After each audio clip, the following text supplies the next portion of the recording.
Joining us now to talk about making an impact through your investments and what successful shareholder engagement looks like is Green Century Fund's president, Leslie Samuel-Rich. Well, first, Leslie, a growing number of financial advisors are looking for a way to show their clients how their investments are helping them achieve their financial goals, as well as make an impact in the world. Can you tell us how Green Century Funds helps them make a difference? Absolutely. We do it in three ways. The first is through our investment strategy. We offer fossil fuel-free, environmentally responsible mutual funds. They use exclusionary screening to keep out environmentally dangerous industries like tobacco, nuclear weapons, nuclear energy. We're also using ESG data to help manage risk, and that may also increase performance. The second part is our award-winning shareholder advocacy program. We work with up to 100 companies every year and really press them to make changes in their environmental policies. And those kind of stories really help advisors demonstrate the impact to their clients, whether we're able to get a company to source more renewable energy or reduce their plastic use. The third way is through our unique nonprofit ownership. We were founded 30 years ago by environmental nonprofits, and all of the proceeds we make on managing the Green Century funds belong back to those organizations. And that means they can use them to fund conservation programs, open space programs, or again, source more clean and renewable energy. And all of this we include in the materials that we make and share with advisors. They're always client approved, and we send them out quarterly and in emails. And so we really work with you to help you share the strategies and stories that Green Century can provide, so you can in turn talk to your clients about them, explain how their money is making a difference, and get them really excited and inspired. Wow, those are some pretty incredible stories. I can see why advisors would find them so compelling. For example, the getting companies to use less plastic. Now, I've noticed that there are now more firms than ever talking about shareholder engagement. Why do you think that is, and what makes Green Century Funds unique? I think that is because if you're investing in public equities, it's nearly impossible to show your clients how investments are making a difference.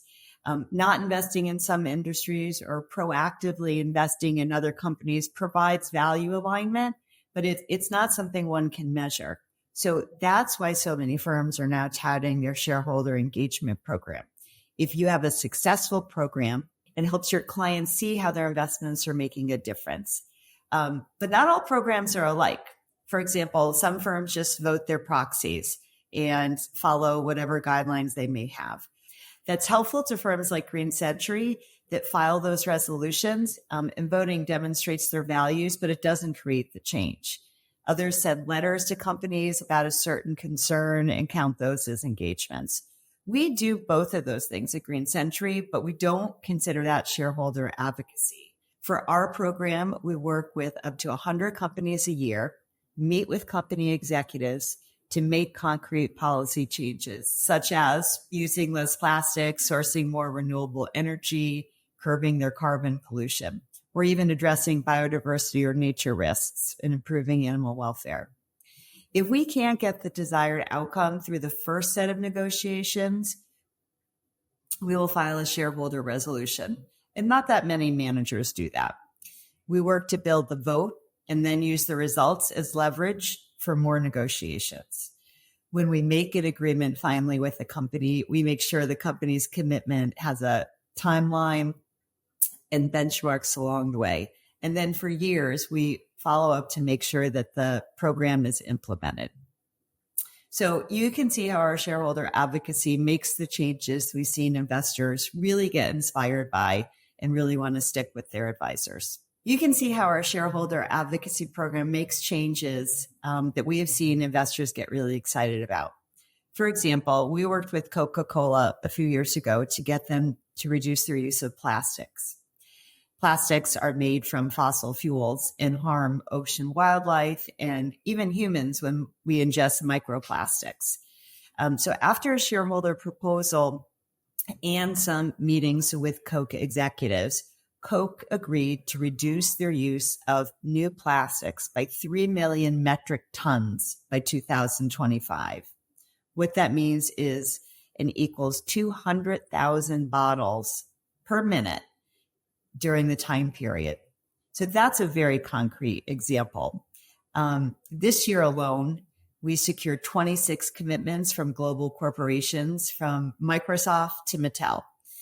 We provide email updates and quarterly reports to financial advisors that make it easy for them to share these successes with their clients.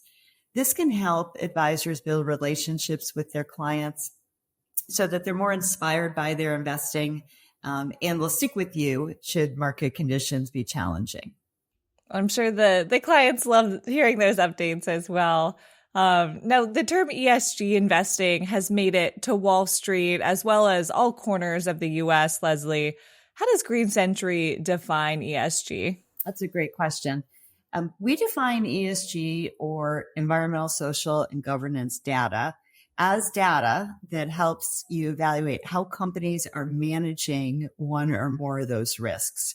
And we use that data to measure how the companies are managing those risks as compared to their peers. And it's used to help pick companies for our funds. But I'd offer a couple of other thoughts about ESG. One is each manager can use ESG in a different way. It's not a regulated term. It's not even agreed upon term between firms. And you really have to look under the hood to see how a manager is using that data exactly. The second point is about what ESG does and doesn't do. Using the data can help a manager evaluate the risks a company is facing. And that could lead to a portfolio that has reduced risk or may have increased rewards. But what it doesn't do is guarantee or lead necessarily to real world impacts. So let me give you an example. If you're looking at a textile company, they're likely facing some water risks because they use a lot of water to produce their products. You can, as the company, either install new technology to conserve more water, or you could buy up the water rights from neighboring communities. ESG doesn't make a judgment about which way you address your environmental risk, just that you've addressed your environmental risk. And so ESG data doesn't necessarily lead to a better outcome for society. That's why we really made it a point to define just what it does and not use the term to broadly describe a whole field of investing or even our investing. We don't think that's very accurate or very helpful. A little too one size fits all. Exactly. Now, you mentioned screening earlier. Why is the screening so important? Screening is important because it's a very clear way to keep you and your clients out of the industries or companies that you don't want to be in. Most clients are interested in sustainable investing because they want to align their values. And that's what screening does. They come to you because they know someone that suffered from tobacco and they want to avoid tobacco companies, or they care about the world that their kids and grandchildren will inherit. So they want to avoid companies like fossil fuels that contribute to the climate problem. So screening is really the only way to keep those industries out completely of your investing. And without them, you may invest in companies that you don't intend to. And that can create a problem for you and your advisors. One of the other things to think about is the recent explosion of funds that have names that make it seem like they're doing screening. So something like climate conscious or low carbon. You have to look at what the actual investment strategy is, because that does not necessarily mean that they're screening out fossil fuel companies, for example. So without intending to, again, if you use one of those funds and they're not doing screening, you could inadvertently end up with those companies in your portfolio. So you want to make sure that the screens are in the prospectus, And you want to make sure that the screens match up with what you and your clients want to avoid, so that you don't have to keep going back and checking the holdings in a fund or an ETF to make sure that it's consistent with what you've built your model around. Now, Leslie, many advisors are interested in finding out more about their clients, but aren't sure where to start. Can you share some specific steps that they can take? Sure. I think the easiest way is just to start a conversation with your clients. Ask them what their hobbies are, what issues they care about, even what organizations they donate to. That gives you a sense of what their values are. And from there, you can have a connection and communication about how they want those values reflected in their investments.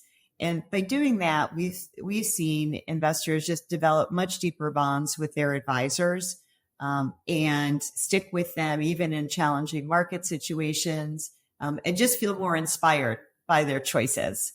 And to wrap up, Leslie, can you tell us if there are any other factors that advisors should be considering while trying to deliver an impactful portfolio?